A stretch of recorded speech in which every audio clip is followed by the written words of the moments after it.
नमस्कार दोस्तों, मैं हूं तरुण उपाध्याय और हम डिस्कस कर रहे हैं हीट जो यूनिट है वो मैंने पूरी शिद्दत के साथ कराई है और मुझे नहीं लगता कि उसमें से कोई एक सिंगल क्वेश्चन भी बाहर जाएगा, बशर्ते अगर आप सारे फॉर्मूले सारे कंसेप्ट याद कर लेते हैं। यूनिट पूरी हो चुकी है, कंसेप्ट पूरे हो चुके हैं, क्यों ना सवाल देख लिए जाएं।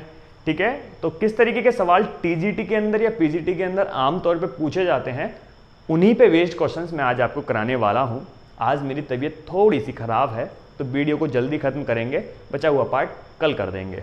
खुशखबरी ये है कि कल से हम केमिस्ट्री स्टार्ट कर रहे हैं और फिजिक्स को थोड़ा सा स्लो करेंगे, केमिस्ट्री को थोड़ा सा तेज भगाएंगे ताकि हम केमिस्ट्री को फिजिक्स से पहले कर सकें। हमारा टारगेट है कि 15 तारीख तक फिजिक्स या केमिस्ट्री में से एक को कम्प्लीटली पूरा कर देंगे और अगस्त के होने तक पूरा सिलेबस कंप्लीट कर देंगे। तो बिना देरी करते हुए शुरू करते हैं आज के न्यूमेरिकल्स। पहला न्यूमेरिकल्स जो आपके सामने है वो दिख ही रहा होगा आपको, और चौक मेरी जेब से थोड़ा सा गायब हो गई है। वेयर इज़ माई चौक? मैं देख लेता हूँ कहाँ गई। चौक के पैर आ गए हैं आजकल, वो निकल के भाग जाती है। क्वेश्चन है ऑन की स्पेलिंग ओ एन कब से होने लगी? On the Celsius scale the absolute zero of temperature is. Hindi में सवाल है, सेल्सियस पैमाने पर परम शून्य होता है। सवाल बिल्कुल इजी है, सेल्सियस पैमाने पे वो जीरो पूछ रहे हैं, एब्सोल्यूट जीरो। तो आपके हिसाब से जो आंसर होना चाहिए ये होना चाहिए एग्जैक्टली, लेकिन ये आंसर नहीं है। वे जानना चाह रहे हैं एब्सोल्यूट जीरो। ये तो सबको पता है कि सेल्सियस पैमाना जो होता है वो 0 से 100 डिग्री के बीच में होता है, लेकिन वो पूछना चाह रहे हैं एब्सोल्यूट जीरो। एब्सोल्यूट जीरो यानी इस पैमाने के रिलेट कर दो किससे? केल्विन पे। तो केल्विन पे कितना होता है? देखो एक चीज मेरी बात सुनो आप, एब्सोल्यूट जीरो टेम्परेचर होता कितना है? एब्सोल्यूट जीरो टेम्परेचर कहते कैसे हैं? मैं क्यों केल्विन की बात आपसे कह रहा हूं? एब्सोल्यूट जीरो जो टेम्परेचर होता है वो होता है 0 केल्विन। मैंने कहा ना आपको इससे रिलेट करना है, आप कैसे रिलेट करना है वो भी समझ जाएंगे आप। तो एक तो ये बात नोट कर लीजिए कि एब्सोल्यूट जीरो टेम्परेचर जो होता है वो 0 केल्विन को कहा जाता है। मैंने आपको बताया भी था थर्मोडायनामिक्स के अंदर कि एक टेम्परेचर ऐसा है जो कि इम्पॉसिबल है, वो है 0 डिग्री केल्विन, जिसे कहा जाता है एब्सोल्यूट जीरो टेम्परेचर। थर्मोडायनामिक्स के अंदर 0 केल्विन का जो टेम्परेचर है उसे पाना इम्पॉसिबल है, आज तक हम उसे नहीं पा सके हैं। ठीक है, तो ये वही जानना चाह रहे हैं कि कौन सा टेम्परेचर है। अब क्योंकि 0 केल्विन कोई ऑप्शन नहीं है, सारे ऑप्शन डिग्री सेल्सियस में है, तो हमें ये 0 केल्विन है इसे चेंज करना पड़ेगा किसके अंदर? डिग्री सेंटीग्रेड के अंदर। तो हम क्या जानते हैं? हम जानते या तो वही वाला फॉर्मूला लगा दो, C/5 इक्वल टू K - 273/9। चलो इसी को लगा देते हैं ताकि आपको ज़्यादा कुछ नया याद ना करना पड़े। C/5 K - 273/5, 5 से 5 कट गया तो C इक्वल टू कितना? K - 273। C equal to K कितना है? 0 - 273 कितना आ गया? -273 degree centigrade. Option D is absolute correct answer. तो ये बहुत सिंपल क्वेश्चन था, लेकिन जल्दबाजी में आप इसे गलत कर सकते थे, इसलिए इस क्वेश्चन को मैं लेके आया हूं। तो अब आप समझ चुके होंगे, कंसेप्ट केवल छोटा सा है, एब्सोल्यूट जीरो टेम्परेचर 0 केल्विन को कहा जाता है। ठीक है, तो अगला क्वेश्चन मैं लेके आता हूं, इसका स्क्रीनशॉट चाहे तो ले लीजिए।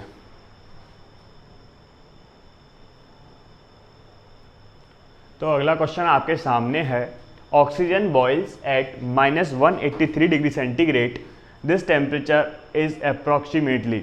ऑक्सीजन माइनस के 183 डिग्री सेंटीग्रेड पर उबलती है, तो इसका लगभग तापमान है।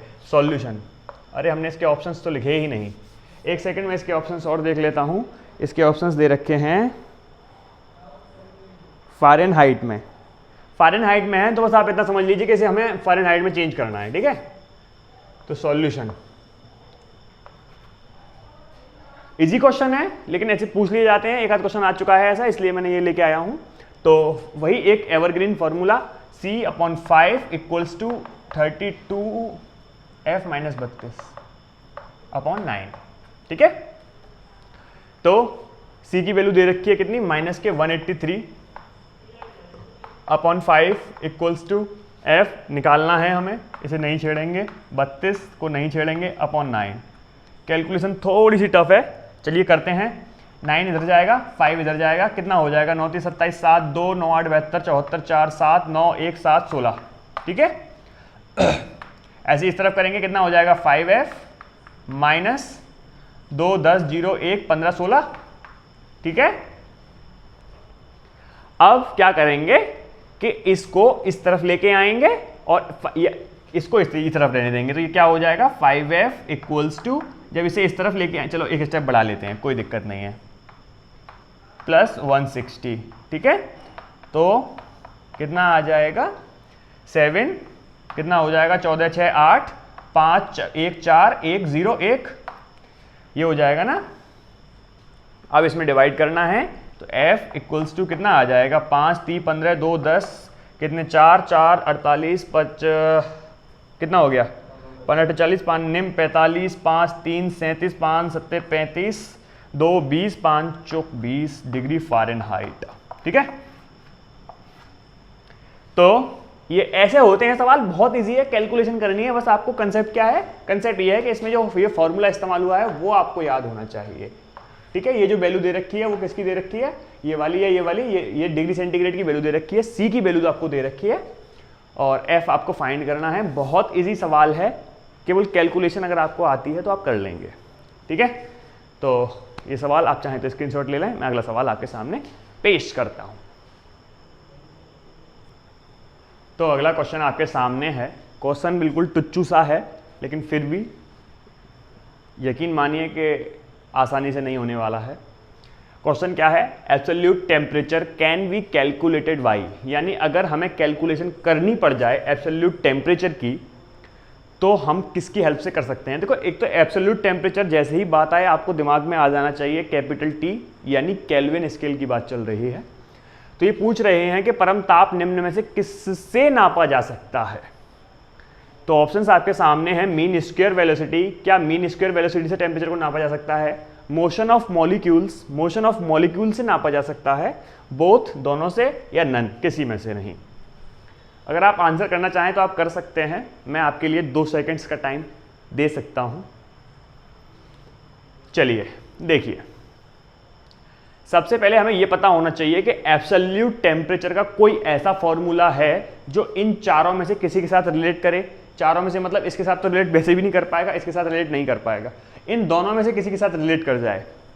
ऐसा किसी फॉर्मूले को हम जानते हैं, यस हम जानते हैं। क्या जानते हैं, हम जानते हैं VRMS, RMS वेलोसिटी का फॉर्मूला हम जानते हैं, क्या होता है √3 kT अपॉन स्मॉल m, या कहें √3 RT अपॉन कैपिटल M। ये फॉर्मूला हम VRMS का जानते हैं, यानी RMS मतलब क्या होता है, root mean square velocity, root mean square velocity. यहाँ पे क्या दे रखा है, मीन स्क्वायर वेलोसिटी, यहाँ की इसका अगर हम रूट और ले लें तो क्या निकल आएगा, हमारा निकल आएगा एब्सोल्यूट टेम्परेचर। यानी VRMS किसके प्रोपोर्शनल है, डायरेक्टली प्रोपोर्शनल टू √T, और R हटा दें, केवल MS ले लें, यानी velocity of mean square velocity, तो क्या हो जाएगा, प्रोपोर्शनल टू T हो जाएगा। ठीक है, तो निकल आया परम, यानी परम ताप के या कहें एब्सोल्यूट टेम्परेचर के प्रोपोर्शनल आ गया। तो हमारा कौन सा आंसर सही है, हमारा आंसर ये वाला सही है, यानी मीन स्क्वायर वेलोसिटी की हेल्प से हम एब्सोल्यूट टेम्परेचर को मेजर कर सकते हैं या कैलकुलेट कर सकते हैं। ठीक है, तो आंसर काफ़ी टेक्निकल सवाल है, क्वेश्चन छोटा सा ही है लेकिन टेक्निकलिटी है, इसलिए इस क्वेश्चन को मैं लाया हूं, आप स्क्रीनशॉट ले सकते हैं।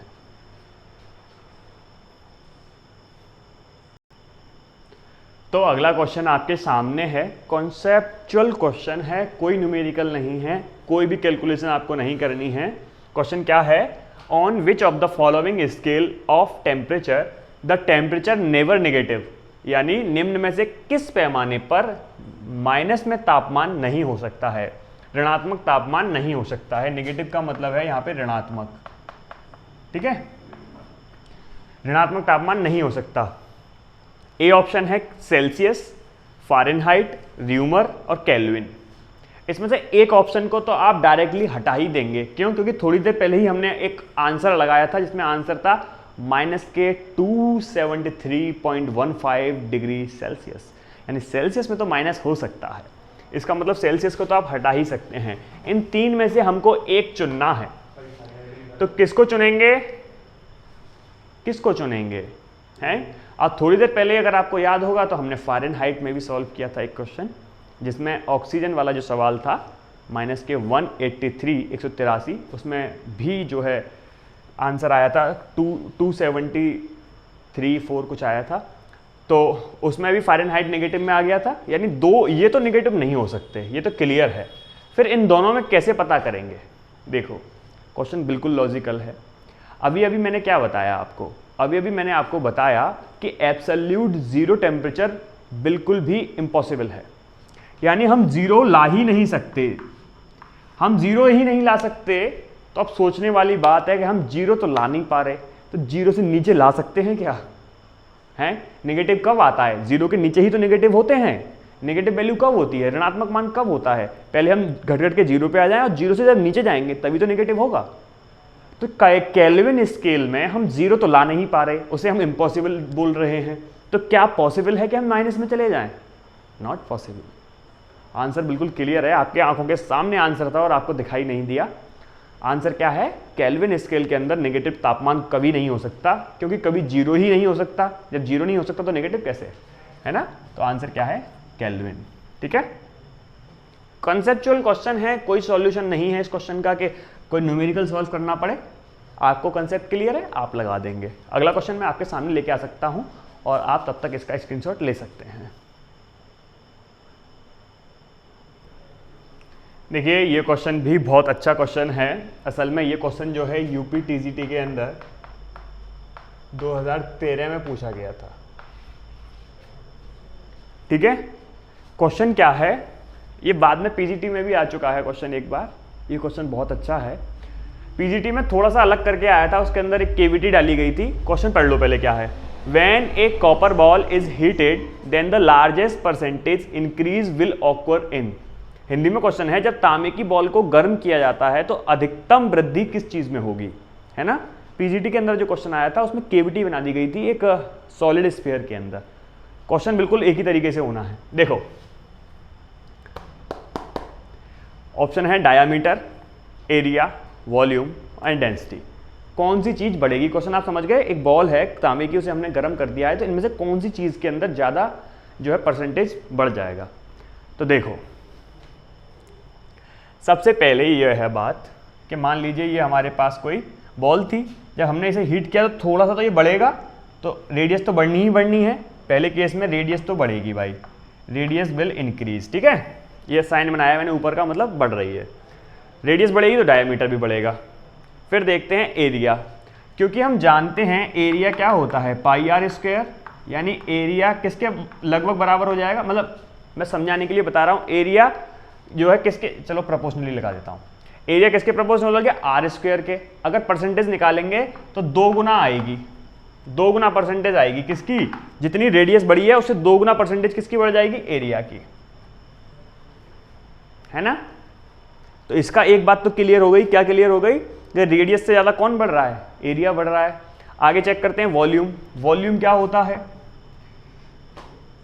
वॉल्यूम जो है, अच्छा 4 पाई आर स्क्वायर आएगा यहाँ पे, 4 पाई आर स्क्वायर है ना, वो पूरा सरफेस एरिया लेंगे बॉल उसका, मैंने यहाँ पे सर्किल के हिसाब से लगाया है, 4 पाई आर स्क्वायर आएगा स्फीयर की वजह से।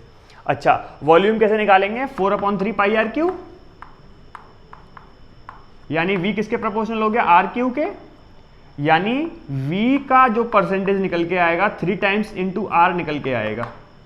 तो आपके सामने तीनों ही ऑप्शंस आ गए। पहले आर बढ़ेगा, उससे ज्यादा कौन बढ़ेगा, उससे ज्यादा एरिया बढ़ जाएगा, और उससे भी ज्यादा क्या बढ़ जाएगा, वॉल्यूम। तो इसका करेक्ट आंसर है वॉल्यूम। चलो चौथा ऑप्शन भी देख लेते हैं कि डेंसिटी का क्या होगा। डेंसिटी का देखो, तो हम फॉर्मूला क्या जानते हैं, द्रव्यमान बराबर आयतन गुना घनत्व, यानी mass equal to volume into density. ये वाला फॉर्मूला हम जानते हैं। तो डेंसिटी क्या हो जाएगी, m/v। क्या हमने देखा कि v ज्यादा बढ़ेगा, जब v ज्यादा बढ़ेगा तो रो घटेगा। ठीक है, तो डेंसिटी जो है वो घटेगी। अगर इसमें ये सवाल आता कि जब तांबे की बॉल को गर्म कर रहे हैं तो कौन सी चीज घटेगी, तो ऑप्शन उस टाइम पे डेंसिटी होता। ठीक है ना। तो मैक्सिमम परसेंटेज किसके अंदर बढ़ने वाला है, मैक्सिमम परसेंटेज जो बढ़ने वाला है वो आपका वॉल्यूम के अंदर बढ़ने वाला है, और डेंसिटी जो है डिक्रीज कर जाएगी। ठीक है। तो क्वेश्चन तो ये भी काफ़ी अच्छा था, है ना, कंसेप्चुअल क्वेश्चन था, इसलिए ये मैंने आपको कराया है। आप स्क्रीनशॉट ले सकते हैं। मैं अगला क्वेश्चन आपके सामने लेके हाजिर होता हूँ। तो अगला क्वेश्चन आपके सामने है। क्वेश्चन है, a bar of iron is of 10 centimetre at 20 degree centigrade, at 90 degree centigrade it will be. Hindi में क्वेश्चन है, लोहे की एक छड़ की 20 डिग्री ताप पर लंबाई कितनी है, 10 सेंटीमीटर, और 19 डिग्री ताप पर वो पूछ रहा है। तो देखो, हम एक ही फॉर्मूला जानते हैं कि भाई लोहे की जब छड़ को गर्म किया जाता है तो पहली बात तो यह है कि वो फैलेगी यानी बड़ी होगी। तो शॉर्टर वाले जो ऑप्शंस हैं वो दोनों तो हो नहीं सकते, ये दोनों ऑप्शन तो हो नहीं सकते। इन दोनों में से एक ऑप्शन होने वाला है। चेक कर लेते हैं। तो हमारे पास क्या फॉर्मूला है, delta L equal to L alpha delta T. मैंने यहाँ पे एल डैश लिखवाया था, आप डेल्टा एल लिख सकते हैं, यानी change in length equal to L alpha delta T. अच्छा, तो एल कितनी दे रखी है, 10 सेंटीमीटर। एल्फा, इन्होंने अल्फा नहीं दिया है आयरन का। एक सेकंड, ये सवाल में थोड़ी सी कमी है, इन्हें अल्फा देना चाहिए था। कायदे में दे रखा है क्या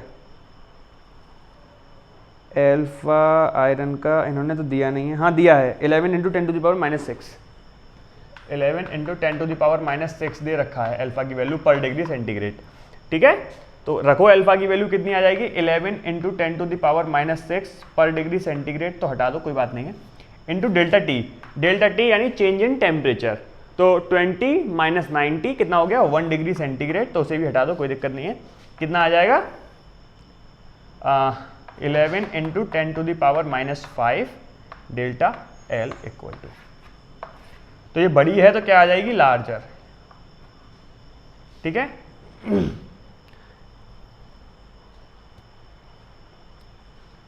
ठीक है कि नहीं।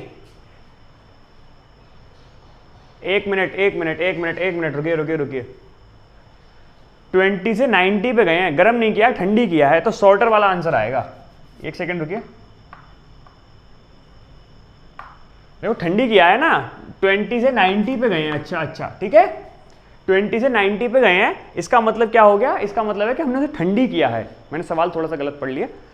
तो जब ठंडी करेंगे तो जाहिर सी बात है कि वो छोटी होगी तो क्या होगा, ये वाला आंसर सही हो जाएगा आपका। ठीक है, शॉर्टर वाला 11 × 10⁻⁻5 सेंटीमीटर शॉर्टर, छोटी हो जाएगी। ठीक है, तो ऐसे ही है, थोड़ा सा गलतियां ऐसी हो जाती हैं, आप भी थोड़ा ख्याल रखिए। मैंने भी थोड़ा सा जल्दबाजी में सवाल को गलत पढ़ लिया है, तो ये गलती आपसे भी हो सकती है, बच के रहिएगा, मेरी गलतियों से सीखिएगा। तो आज के लिए इतना ही, मिलते हैं कल। कैलोरीमेट्री के सवाल करेंगे और थर्मोडायनामिक्स का फर्स्ट लॉ पे क्वेश्चन करेंगे। ठीक है, परसों से केमिस्ट्री स्टार्ट करेंगे, तो खुश हो जाइए और चैनल को सब्सक्राइब कीजिएगा, शेयर कर दीजिएगा, फैला दीजिएगा चारों दिशाओं में। ठीक है, मिलते हैं नेक्स्ट वीडियो में, तब तक के लिए tata, good bye, see you again.